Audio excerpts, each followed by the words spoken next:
कांग्रेस आम आदमी पार्टी के लिए नुकसान कर सकती है। ऐसे देखने में तो लग रहा है कि आम आदमी पार्टी वर्सेस बीजेपी है, लेकिन कभी कभी हमने कई बार देखा है चुनाव में डार्क हॉर्सेस निकल के आते हैं। और ये बात आप मान के चलिए कि अगर 10% वोट भी छिटक गया आम आदमी पार्टी का, तो वो आम आदमी पार्टी सरकार बनाने से दूर रह जाएगी। बीजेपी ने एक बहुत अच्छी स्ट्रेटेजी लगाई और कांग्रेस ने भी उसको फॉलो किया कि उन्होंने अपने सीनियर लीडर्स को वहाँ उतार दिया, इन्होंने बदरूड़ी को वहाँ लगा दिया और उन्होंने अलका लांबा को वहाँ से टिकट दे दिया। तो आतिशी जो जगह जगह जाके कैंपेन कर सकती थी वो नहीं कर पा रही हैं, वो अपनी सीट में ही सिमट गई हैं। केजरीवाल और आतिशी को दोनों को घेर लिया गया और ये होता है। क्या दिल्ली में त्रिशंकु सरकार बनने जा रही है?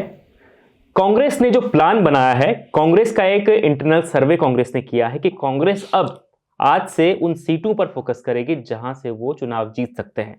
तो करीब करीब 12 से 14 सीटें कांग्रेस ने ऐसी सिलेक्ट कर ली हैं, उनमें उनने चुन लिया है ऐसी सीटों को जहां से वो चुनाव निकाल सकते हैं या जीत सकते हैं, जहां से संभावनाएं जताई जा रही है। वहीं पर प्रियंका गांधी प्रचार करेगी कुछ दिन बाद और वहां पर कांग्रेस पूरी ताकत लगाएगी। अब ये सीटें कौन सी हैं और ये सीटें अगर 12 सीट में से अगर कांग्रेस 7 या 8 सीटें भी जीतती है तो उसका दिल्ली के चुनाव पर या दिल्ली पर क्या असर पड़ने वाला है, दिल्ली की जो आने वाली विधानसभा बनेगी उस पर क्या असर पड़ेगा, इस पर बातचीत करेंगे। बातचीत करने के लिए मेरे साथ इंडिया.com के संपादक हैं तंजूर आजम सर। सबसे पहले सर सवाल यही है कि कांग्रेस ने तो खेला कर दिया है सर, क्या कहते हैं कि जो जिस तरीके से उन्हें तैयारी कर दी है कि हम 12 में से पूरी तैयारी करेंगे और 7-8 सीटें निकाल के ले जाएंगे, तो केजरीवाल की तो बहुत बड़ी समस्या है। देखिए, ये दिल्ली में जो चुनाव है 5 तारीख को वोट है, तो दिल्ली के वोटर्स जो हैं जो हमें सुन रहे हैं प्लीज़ वोट ज़रूर दें 5 तारीख को, और 8 तारीख को नतीजे आएंगे। नतीजे जब आएंगे वो सबके सामने आएंगे, लेकिन एज अ पॉलिटिकल एनालिस्ट जो अपन रिपोर्टर या ग्राउंड पे जब हम लोग जाते हैं, जो मिलते हैं, उससे जो हम लोग को कुछ मिलता है, जो ज्ञान मिलता है, उससे बैठ के जो हम एनालाइज करते हैं उसके बेसिस पे ये ज़रूर मैं 1-2 बातें कह सकता हूँ कि पिछले 10 सालों में जो दिल्ली में पिछले 2 चुनाव हुए थे, ये चुनाव उससे बहुत ही इंटरेस्टिंग है। बहुत दिनों बाद, मतलब कई सालों से दिल्ली में हूँ मैं, बहुत सालों के बाद मुझे दिल्ली में चुनाव देखने में और कवर करने में और उसके बारे में बात करने में लोगों से मजा आ रहा है। इस बार का चुनाव जब शुरू हुआ, जैसे जब चुनाव की घोषणा हुई या चुनाव से घोषणा से पहले भी एक जो बिल्डअप था उसमें ये लग रहा था कि आम आदमी पार्टी सीटें कम होंगी लेकिन आराम से जीत जाएगी। फिर एंट्री होती है बीजेपी की। बीजेपी जब इंटर करती है तो फिर ये लगता है कि आम आदमी पार्टी जीत तो अभी भी जाएगी, सीटें लेकिन थोड़ी और कम हो जाएंगी। फिर उसके बाद एंट्री होती है कांग्रेस की। और अब जो ये एक पूरी स्थिति बन गई है, इसमें मैं गारंटी के साथ कह सकता हूँ कि बड़े बड़े जो रिसर्च करने वाले या सर्वे करने वाले लोग हैं वो भी ये खुल के नहीं बता सक रहे हैं कि ये चुनाव आखिर किस तरफ जाएगा। इसमें कोई शक नहीं कि कांग्रेस ये चुनाव नहीं जीतेगी। ये एक मतलब एक तो ये टेक अवे है कि कांग्रेस ये चुनाव नहीं जीतेगी, लेकिन क्या वो चुनाव दूसरों को हरा सकती है, फॉर एग्जाम्पल आम आदमी पार्टी को? तो ये मुझे लगता है कि ये हो सकता है कि कांग्रेस आम आदमी पार्टी के लिए नुकसान कर सकती है, क्योंकि कुछ सीटें जो कई बार हम लोग डिस्कस कर चुके हैं कि आम आदमी पार्टी का अपना तो कोई बेस था नहीं, वो एक नई पार्टी आई थी और कांग्रेस के ही वोटर्स उधर गए हैं।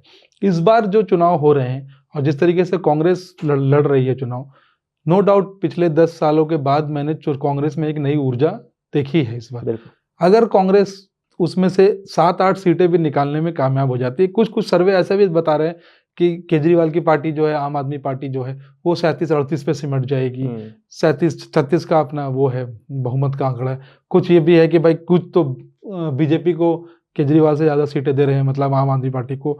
कुछ ऐसे भी लोग हैं जो ये कह रहे हैं कि भाई कांग्रेस भी 4-5 सीटें निकाल जाएगी, क्योंकि कुछ सीट ऐसी है जैसे स्पेशली जो मुस्लिम डोमिनेटेड सीट्स हैं, ऐसे 10 सीटें हैं बिल्कुल इस दिल्ली के अंदर जहाँ पे कांग्रेस एक अच्छी फाइट लड़ रही है। वहाँ पे AIMIM जो है, असदुद्दीन ओवैसी की जो पार्टी है, वो भी अपने कैंडिडेट के द्वारा काफ़ी स्ट्रॉन्ग कैंपेनिंग कर रही है। तो ये सारा, और उस जगहों पे बीजेपी बहुत ज़्यादा होप नहीं लगाती है, क्योंकि वो कई सालों से वो सीटें जो है वो बीजेपी के खाते में आई नहीं, जब बीजेपी की सरकार थी तब भी, जब नहीं रही तब भी। तो कांग्रेस किस तरीके से इन सीटों पे अपने आप को दावा ठोकती है या किस तरीके से कैंपेनिंग, अभी भी कुछ दिन बचे हैं, अभी भी मतलब 3 तारीख को कैंपेनिंग खत्म होगी, अभी भी कम से कम आपके पास 5-6 दिन बच रहे हैं। क्योंकि इस बार देखिए, इस बार मैंने ना कुछ नई चीजें देखी दिल्ली के अंदर कैंपेनिंग में। मैं अपने इलाके में कल देख रहा था कि कुछ बंदे घूम रहे हैं जिन्होंने वो पहन रखा है, एक वो लगा रखा है बोर्ड, उसको पहन रखा है और उस पे ये है कि हाथ के साथ ये फिर मैंने एक और देखा कि ऑटो पे वो लगातार नॉन स्टॉप भाषण चल रहे हैं, और ये सब नई चीजें मैंने देखी कांग्रेस को करते हुए। बीजेपी को हमने कई बार देखा है कि इस तरीके से वो बेहतरीन तरीके से कैंपेन करते हैं कांग्रेस। और ये कैंपेन फिर मैंने अपने कुछ लोगों से बात की, जैसे जो मुस्तफाबाद में रहते हैं या सीलमपुर में रहते हैं या बल्ली मरान में रहते हैं, जो कि मुसलमान डोमिनेटेड एरियाज हैं, वो बोले कि हाँ यहाँ पे भी इस तरीके की कैंपेनिंग कांग्रेस की देखने को मिल रही है। तो मुझे लगता है कि ये सब जो नुकसान है ये आम आदमी पार्टी का ही होगा। और हाँ, अगर एंड ये एक बड़ा इफ है, अगर कांग्रेस 7-8 सीटें निकाल लेती है तो फिर जो आप कह रहे थे कि त्रिशंकु सरकार की संभावना है इस बार दिल्ली में, तो मुझे लगता है कि हाँ इस बार हो सकता है। सारा जो ये दिल्ली का जो चुनाव है, ऐसे देखने में तो लग रहा है कि आम आदमी पार्टी वर्सेस बीजेपी है, लेकिन कभी कभी हमने कई बार देखा है चुनाव में डार्क हॉर्सेस निकल के आते हैं, जो जैसे कि अब बहुत पीछे जाने की जरूरत नहीं है, आप लोकसभा चुनाव ही देख ले, उत्तर प्रदेश में जिस तरीके से कांग्रेस और समाजवादी पार्टी ने प्रदर्शन किया, किसी को उम्मीद नहीं थी कि उत्तर प्रदेश में वो ऐसा प्रदर्शन कर पाएगी। या हरियाणा में जैसा बीजेपी ने प्रदर्शन किया, किसी को उम्मीद नहीं थी कि बीजेपी इस तरीके से वापस सत्ता में आएगी, क्योंकि एकदम लग रहा था कि एक हारी भी बाजी है। उसी तरह किसी को ये नहीं लग रहा कि कांग्रेस किस तरीके से कैसे आएगी, लेकिन एक अंडर करंट है कांग्रेस के साथ। वो मैंने बहुत सारे ऑटो वालों से भी बात की है, बहुत सारे जो जिसको आप निचली जाति के लोग बोलते हैं, हालांकि मैं ऐसे शब्दों का उपयोग नहीं करता, मतलब वो सब ये है, मतलब चलिए, लेकिन क्योंकि उस तरीके से बटा हुआ है समाज हमारा, वोटिंग की पैटर्न भी वैसे हैं, वो लोग भी अब ये कह रहे हैं कि बहुत हुआ, अब हम एक बार कांग्रेस को मौका देके देखते हैं। और ये बात आप मान के चलिए कि अगर 10% वोट भी छिटक गया आम आदमी पार्टी का, तो वो आम आदमी पार्टी सरकार बनाने से दूर रह जाएगी। बीजेपी का जो अपना जो वोट बैंक है, वो उनका वोट बैंक इंटैक्ट रहने के बाद भी वो पिछले बार 7 सीटें ही जीत पाए थे। अगर वो 2-3% बढ़ भी जाते हैं तो वो एकदम से 7 से 67 पे या 63 पे तो नहीं आएंगे। तो ये एक बहुत इंटरेस्टिंग फाइट है, इसमें कोई बिल्कुल सर। तो इसमें सबसे जो अहम भूमिका रहने वाली है वो किन सीटों की रहेगी, वो क्या लगता है कि किन इलाकों की? सबसे अहम जो ये है वो आप ये समझ लीजिए कि जो जमुना पार की जो सीटें हैं, जो जिसको हम लोग बोलते हैं, जिससे मुस्तफाबाद, सीलमपुर ये सब आते हैं, ये रहेंगी।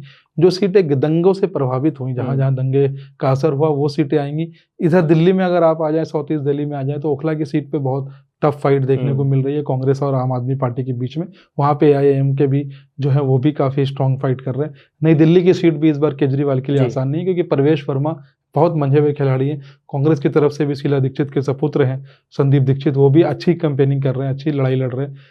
इवन जो कालका जी की सीट है बिदुड़ी वाली, जहां से आतिशी जो अभी CM है दिल्ली की, वो भी सीट बहुत इंटरेस्टिंग है।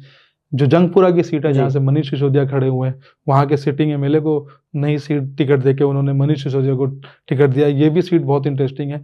पंजाबी काफी हैं इस सीट पे, और अगर पंजाबियों का मन थोड़ा सा भी बीजेपी की तरफ चला गया तो मनीष सिसोदिया के लिए बड़ी मुश्किल हो जाएगी।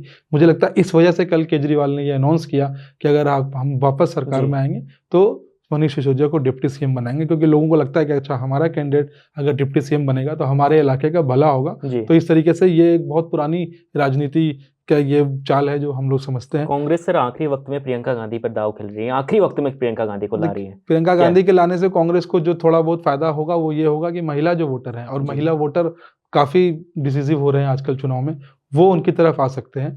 क्योंकि बीजेपी का जो मैं देख रहा हूं, जहां तक बीजेपी महिला फेस मिस कर रही है, बीजेपी किसी महिला लीडर को बहुत आगे नहीं कर पा रही है। बीजेपी का आज भी नरेंद्र मोदी जी और अमित शाह पे ही बाजी लगा रही है कि उनके ही चार्म से, उनके ही काम से हम आगे आएंगे। और आम आदमी के पार्टी के पास आतिशी है। बीजेपी ने एक बहुत अच्छी स्ट्रेटेजी लगाई और कांग्रेस ने भी उसको फॉलो किया कि उन्होंने अपने सीनियर लीडर्स को वहां उतार दिया, इन्होंने विद्रोही को वहां लगा दिया और उन्होंने अलका लांबा को वहां से टिकट दे दिया। तो आतिशी जो जगह जगह जाके कैंपेन कर सकती थी वो नहीं कर पा रही है, वो अपनी सीट में ही सिमट गई है। केजरीवाल आतिशी को दोनों को घेर लिया गया और ये होता है। इस तभी मैं बार बार कह रहा हूँ कि इस बार का जो चुनाव है ये बहुत इंटरेस्टिंग है, क्योंकि ऐसा पिछले 2 चुनाव में मुझे ऐसा लगा था कि पार्टियों ने गिव अप कर दिया। कांग्रेस तो बिल्कुल ऐसा लग रहा था कि ठीक है चुनाव होते होंगे, हम तो भाई चुनाव नहीं लड़ रहे। इस बार ऐसा नहीं है। बहुत सारी सीटें, आउटर दिल्ली की जो सीटें हैं जिसमें बुराड़ी वगैरह जो आती हैं, उन सीटों पे भी बहुत इंटरेस्टिंग फाइट है। अक्सर क्या होता है कि लोग ये जो प्रोमिनेंट सीट्स होते हैं उन पे ही नजर होती है। नई दिल्ली और जैसे तिमारपुर की सीट जहां से अवध ओझा लड़ रहे हैं, अवध ओझा के लिए भी वो सीट आसान नहीं है, क्योंकि जो गिरी उनके सामने खड़े हैं, गिरी की उस सीट पे बहुत पॉपुलर हैं वो, खास के वो उनके कुछ ऐसे बयान आए हैं, कुछ उन्होंने ऐसे काम किए हुए हैं जिनकी वजह से हिंदुत्व का पोस्टर बॉय बन चुके हैं उस इलाके में। अवध ओझा के लिए भी वो सीट आसान नहीं है। तो इस तरीके से बहुत सारी ऐसी सीट है जहां से आम आदमी पार्टी जो पिछले 2 चुनाव में बहुत अच्छे मार्जिन से जीत गई थी, इस बार उनके लिए बहुत टफ फाइट है। बिल्कुल। तो आपने देखा होगा कि दूसरा जो चुनाव था आम आदमी पार्टी का, तो आम आदमी पार्टी बिल्कुल पॉजिटिव खेल रही थी, पॉजिटिव पॉलिटिक्स कर रही थी, लेकिन इस बार केजरीवाल को इतनी ज़्यादा घोषणाएँ करनी पड़ रही हैं कि उन्हें लग रहा है कि बिल्कुल आज उन्होंने मैनिफेस्टो रिलीज जी। किया और 15 गारंटियां दी हैं। जी। फिर से मतलब सारा रिवाइज किया है, जो बिल्कुल। मतलब मैनिफेस्टो जो हर इसमें अनाउंस कर रहे थे, तो मतलब आज अगर उसमें आपके काम की कोई चीज़ नहीं है तो आप समझ लीजिए कि अब आपके लिए कुछ नहीं आने वाला है। बिल्कुल, तो देख लीजिए आप, मैनिफेस्टो ज़रूर जाके देखिएगा। तो ये दिल्ली का जो सारा समीकरण गुणागणित है, हमने आपको बताया कि किस तरीके से दिल्ली में इस वक़्त स्थिति बनी हुई है। अब बहुत जल्द ही आप दिल्ली में वोटिंग देखेंगे, उसके बाद जब नतीजे आएँगे तो उसके बारे में हम बताएँगे। लेकिन उससे पहले हम आपको अभी एक लंबी, जो हम लोग डिस्कशन करते हैं, एक लंबा गुणागणित बताएँगे, क्योंकि अभी बहुत सारे समीकरण बिगड़ेंगे भी, बनेंगे भी। अभी इंतज़ार है, जो 7-8 दिन का वक़्त जो बीच में है, इसमें बहुत कुछ होने वाला है। तो आप कोई भी हमारा शो मिस मत कीजिएगा, क्योंकि हम आपको रोज़ दिल्ली के बारे में बताते हैं कि दिल्ली में किस तरीके से समीकरण बदल रहे हैं और किस तरीके से समीकरण बन रहे हैं। लगातार आप एटस्टेक के साथ बने रहते हैं। आपका बहुत-बहुत शुक्रिया। देखते रहिए इंडिया.com।